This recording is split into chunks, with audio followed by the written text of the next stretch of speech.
Yin Hui went to see Confucius and asked leave to take his departure. "Where are you going?" asked the master. "I will go to Wei," was the reply. "And with what object?"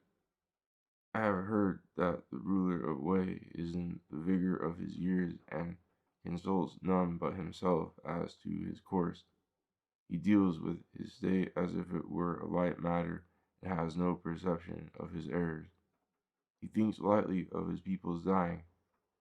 The dead are lying all over the country as if no smaller space could contain them. On the plains and about the marshes, they are as thick as heaps of fuel. People know not where to turn.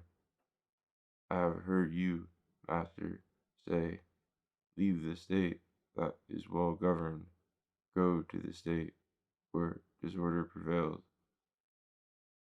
At the door of a physician there are many who are ill. I wish, through what I have heard from you, to think out some methods of dealing with Wei, if peradventure the evils of the state may be cured." Confucius said, "Alas, the risk is that you will go only to suffer in the punishment of yourself. The right method in such a case will not admit of any admixture. With such admixture, the one method will become many methods. Their multiplication will embarrass you. That embarrassment will make you anxious. However anxious you may be, you will not save yourself. The perfect men of old first had what they wanted to do in themselves. Afterward, they found the response to it in others. If what they wanted in themselves was not fixed, what leisure had they to go and interfere with the proceedings of a tyrant? Moreover, do you know how virtue is liable to be dissipated, and how wisdom proceeds to display itself?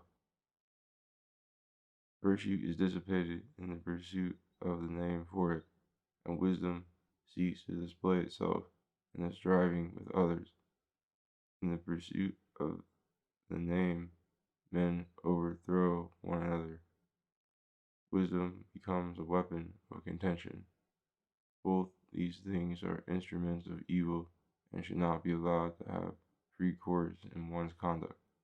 If one's virtue is great, his sincerity firm, and he is free from disposition to strive for reputation, yet he does not comprehend the spirit and minds of those he wishes to influence, but forcibly insists on benevolence and righteousness, setting them forth in the strongest and most direct language. The tyrant, hating his reprover's possession of those excellences, will put him down as doing injury. You indeed will hardly escape being injured by the man to whom you go. Further, if perchance he takes pleasure in men of worth and hates those of an opposite character, what is the use of your seeking to make yourself out to be different from such men about him? Before you have begun to announce your views, he, as a king and ruler, will take advantage of you and immediately contend with you for victory. Your eyes will be dazed and full of perplexity. You will try to look pleased with him. You will frame your words with care. Your demeanor will be conformed to his. You will confirm him in his views.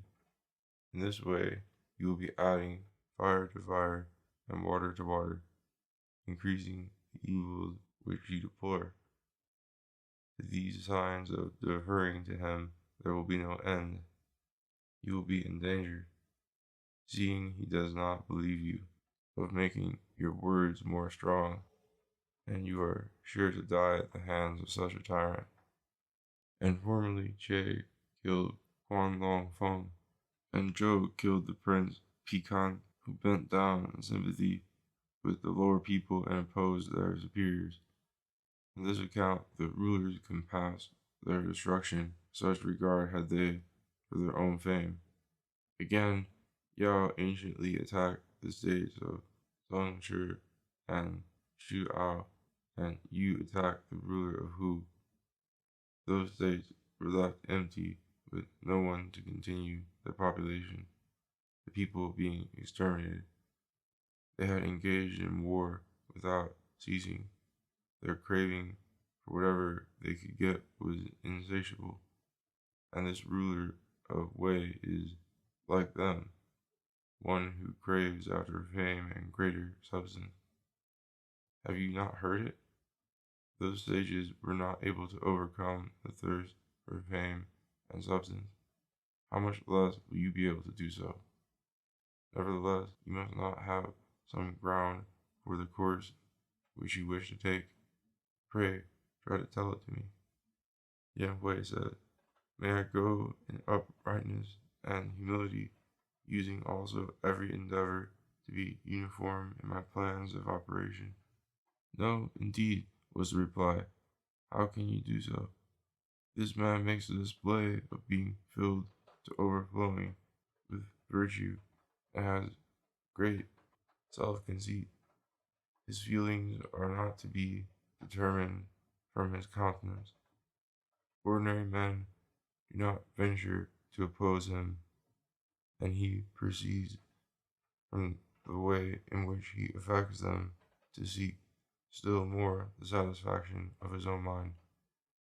He may be described as unaffected by the small lessons of virtue brought to bear on him from day to day. How much less will he be so by your great lessons? He will be obstinate and refuse to be converted. He may outwardly agree with you, but inwardly there will be no self-condemnation. How can you go to him in this way and be successful?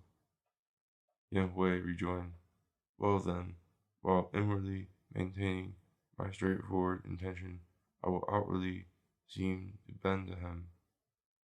I will deliver my lessons and substantiate them by appealing to antiquity, inwardly maintaining my straightforward intention. I shall be a co-worker with heaven. When I thus speak of being a co-worker with heaven, it is because I know that the sovereign, whom we style the Son of Heaven, and myself equally regarded by heaven as its sons.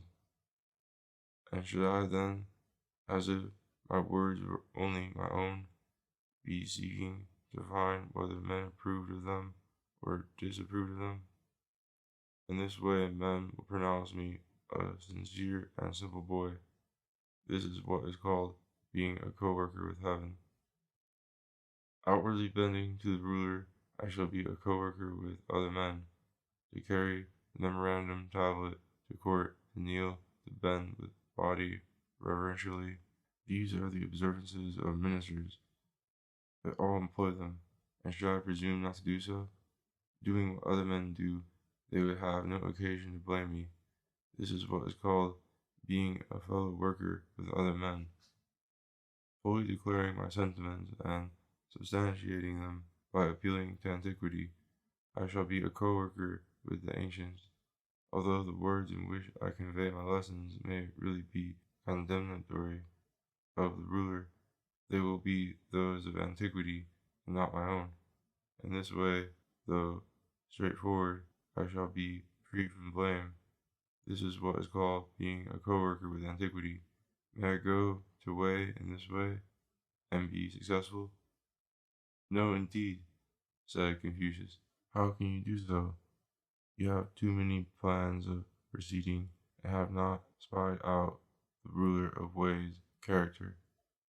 Though you firmly adhere to your plans, you may be held free from transgression, but this will be the only result. How can you, in this way, produce the transformation which you desire? All this only shows in you the mind of a teacher. Yan Hui said, I can go no further. I venture to ask the method from you. It is fasting, as I will tell you, but when you have the method, you will find it easy to practice it. He who thinks it easy will be disapproved of by the bright heaven. Hui said, "My family is poor. For months together we have no spirituous drink, nor do we taste vegetables with meat. Can this be regarded as fasting?" The reply was, "Is the fasting appropriate to sacrificing, but it is not the fasting of the mind." I venture to ask what that fasting of the mind is, said Hui. Confucius answered, "Maintain a perfect unity of every movement of your will. You will not wait for the hearing of your mind, but for the hearing of the spirit. Let the hearing of the ears rest with the ears. Let the mind rest in the verification of the rightness of what is in the will. But the spirit is free from all preoccupation, and so waits for the appearance of things. Where the proper course is, there is freedom from all preoccupation. Such freedom is the fasting of the mind." Hui said, "Before it was possible for me to employ this method, there I was, the Hui that I am. Now that I can employ it, the Hui that I was, the Hui that I was has passed away. Can I be said to have obtained this freedom from preoccupation?"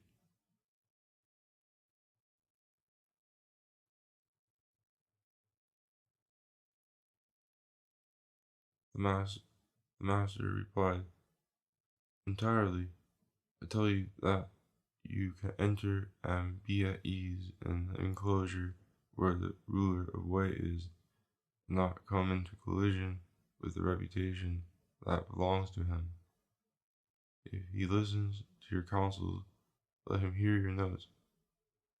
If he will not listen, be silent. Open no other door, employ no other medicine.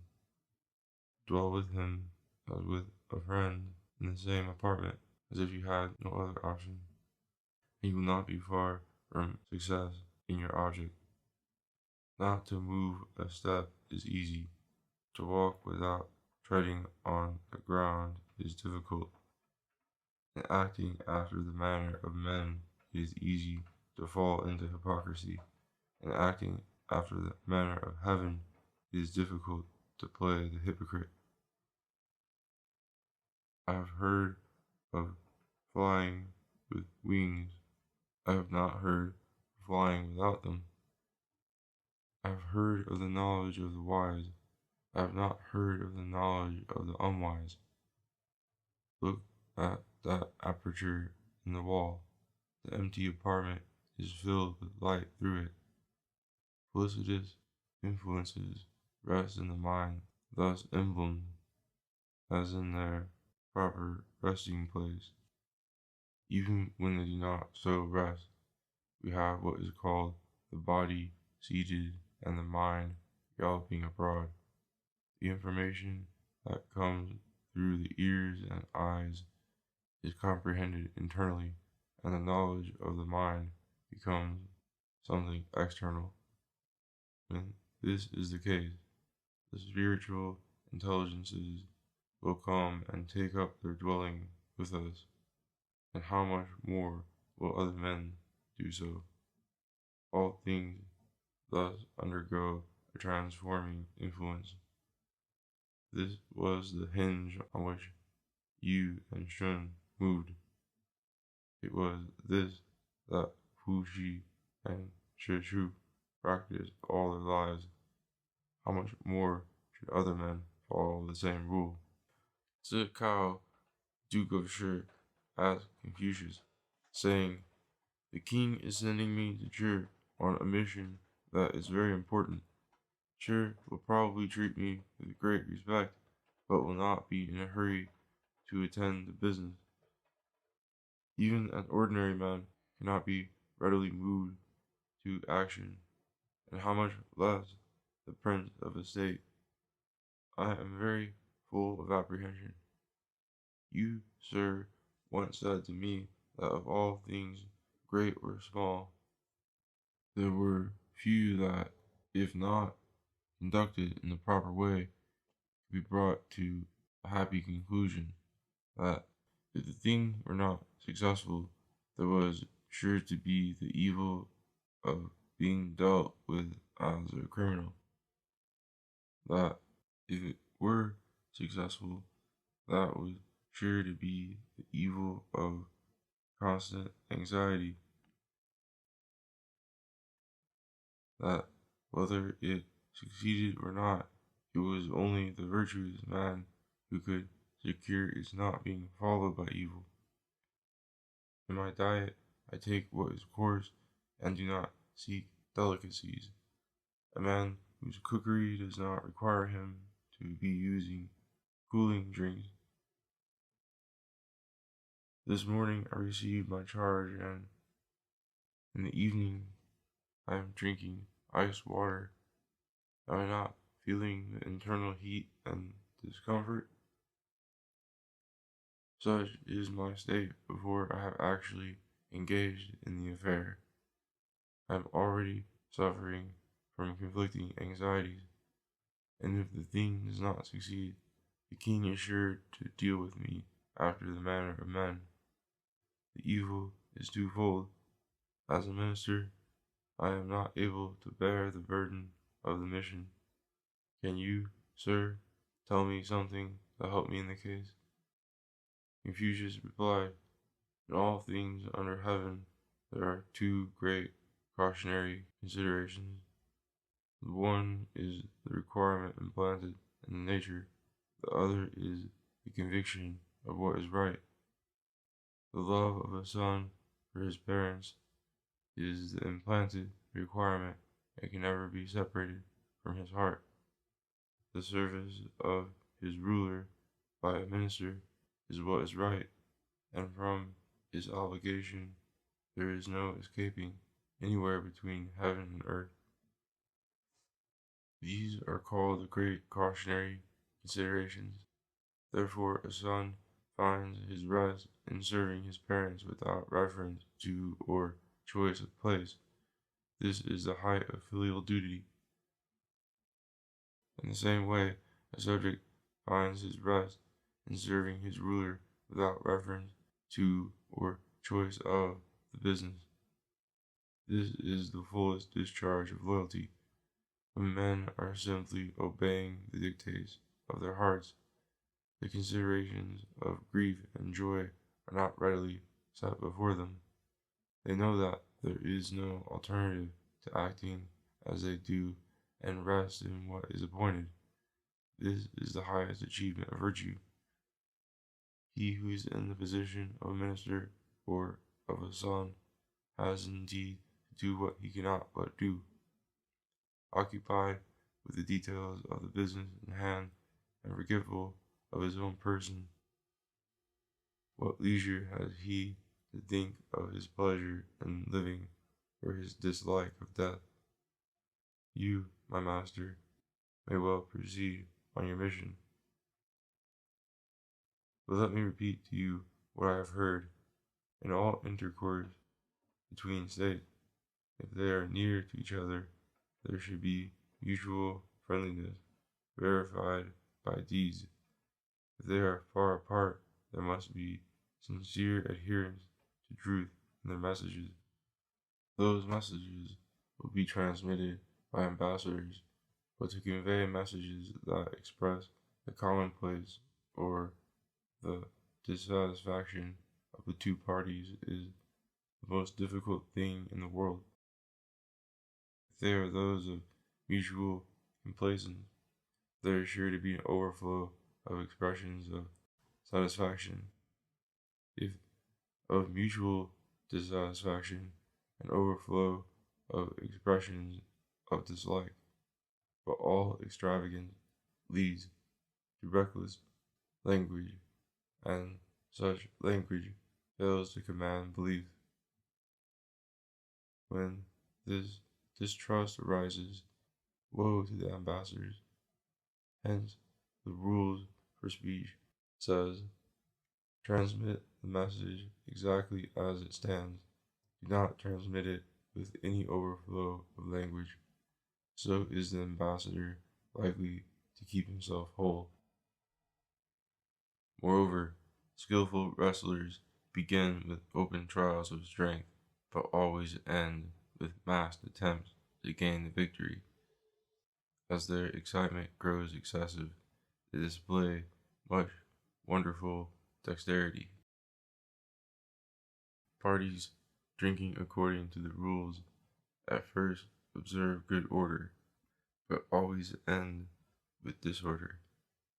As their excitement grows excessive, their fun becomes uproarious. In all things it is so. People are at first sincere, but always end with becoming rude. At the commencement, things are treated as trivial, but as the end draws near, they assume great proportions. Words are like the waves acted on by the wind. The real point of the matters discussed by them is lost. The wind and waves are easily set in motion. The success of the matter of which the real point is lost is easily put in peril. Hence, quarrels are occasioned by nothing so much as by artful words and one-sided speeches. The breath comes angrily, as when a beast, driven to death, wildly bellows forth its rage. Animosities arise on both sides. Hasty examination of the case eagerly proceeds, and revengeful thoughts arise in their minds. Since they do not know how such thoughts arise, who knows how they will end? Hence, the rules for speech says, let not an ambassador depart from his instructions, let him not urge on a settlement. If he goes beyond the regular rules, he will complicate matters. Departing from his instructions and urging on a settlement imperils negotiations. A good settlement is proved by its lasting long, and a bad settlement cannot be altered. Ought he not to be careful? Further still, let your mind find its enjoyment in the circumstances of your position. Nourish the central course which you pursue by a reference to your unavoidable obligations. This is the highest object for you to pursue. What else can you do to fulfill the charge of your father and ruler? The best thing you can do is to be prepared to sacrifice your life, and this is the most difficult thing to do.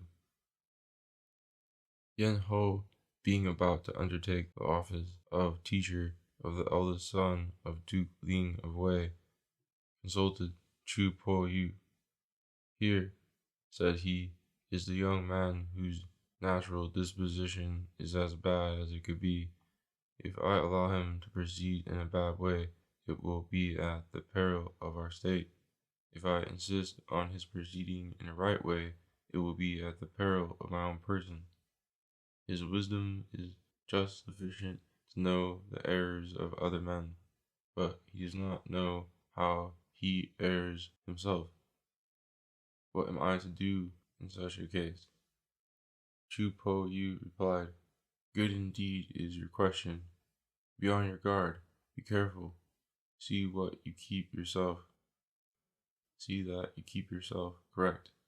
Your best plan will be with your person, seek association with him.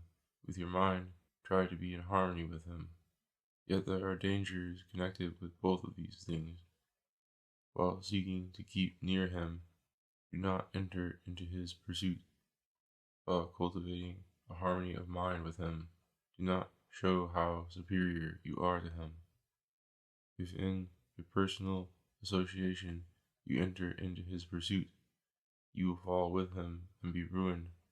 You will tumble down with a crash.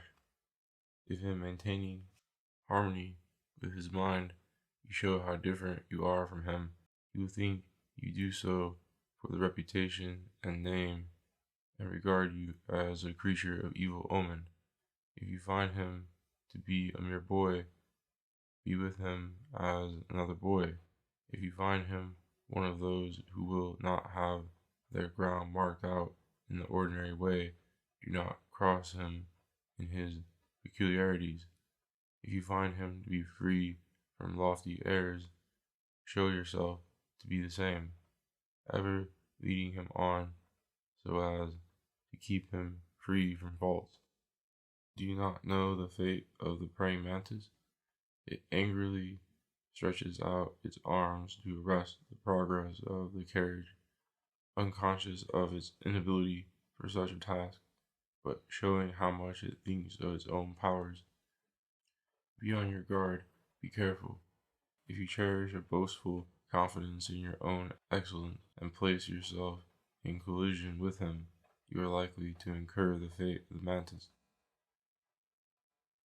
Do you not know how those who keep tigers proceed?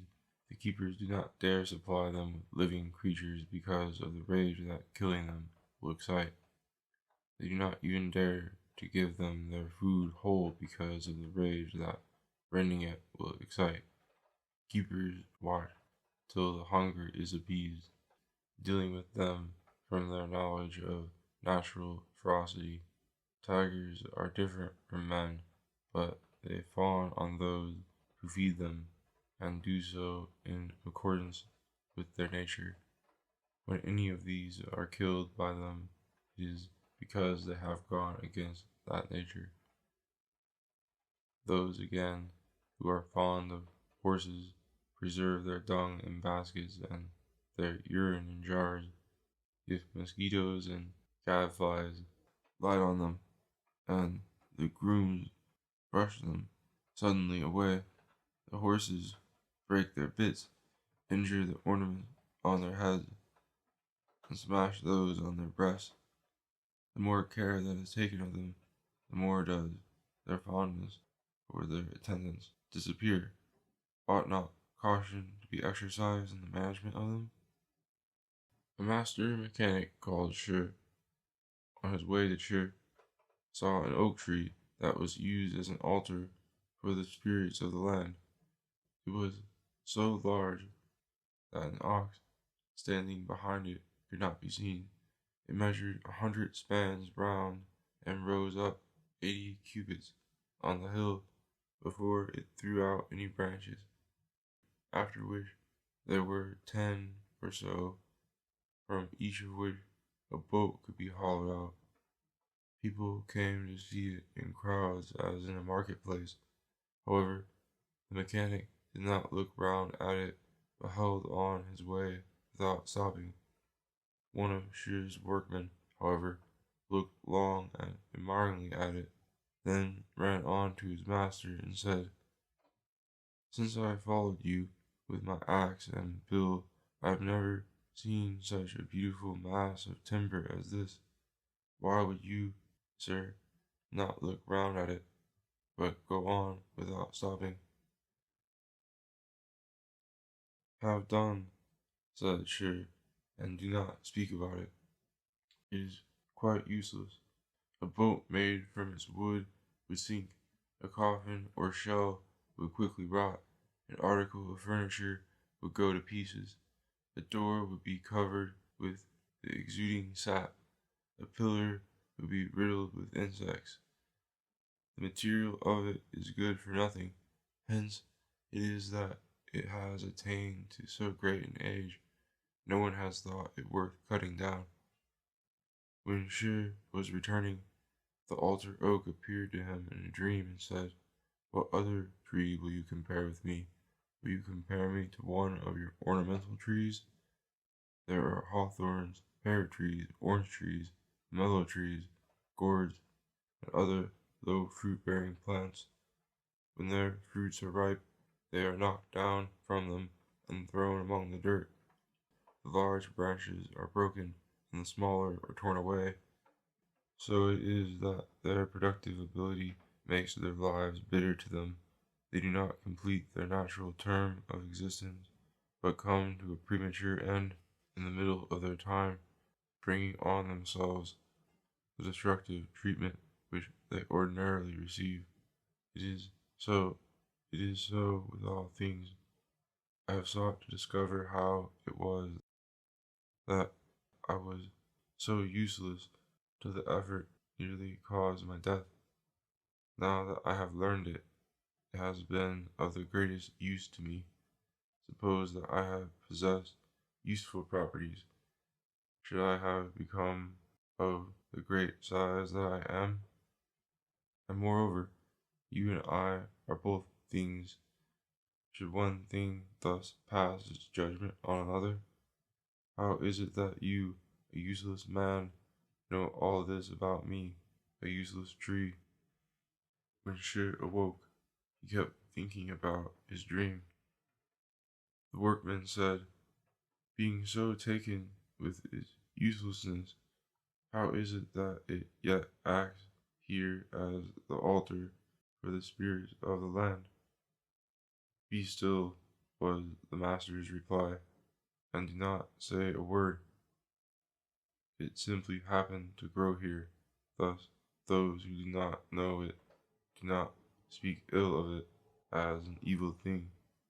If it were not used as the altar, would it be in danger of being cut down? Moreover, the reason for its being preserved is different from the preservation of things generally. It is not your explaining it from the sentiment which you have expressed wide of the mark. Teacher, rambling about the heights of Zhuang, saw a large and extraordinary tree. Teams of 1,000 chariots might be sheltered under it, and its shade would cover them all. Teacher said, what a tree is this? It must contain an extraordinary amount of timber. When he looked up, however, at its smaller branches, they were so twisted and crooked that they could not be made into rafters or beams.